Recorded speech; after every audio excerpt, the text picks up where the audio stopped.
Rúnar, sterkur sigur í Ljónagryfjunni hérna í kvöld, 2 mikilvæg stig fyrir landsleikjahléið. Já, gríðarlega.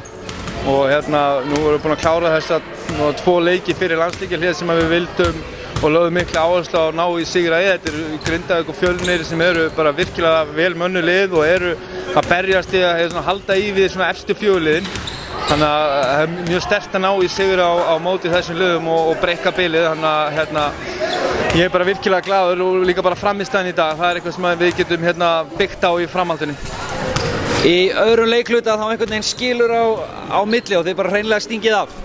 Já, þetta er svona, við náðum að sýna bara hversu ógeðslega góðar við getum verið og tengdum með varnarstopp og keyrðum með hraðan og vorum tilbúnar að deila boltanum og það er eitthvað sem við erum að vinna mjög mikið í, hvar við erum að búa til skot og hvernig við viljum láta boltan flæða sóknarlega og þegar við erum með þetta boltaflæði þá er mjög erfitt að dekka okkur og það er bara rosalega gaman að vera partur af liði eins og við vorum að spila í öðrum liðum. Rúnar, til hamingju með mikilvæg stig.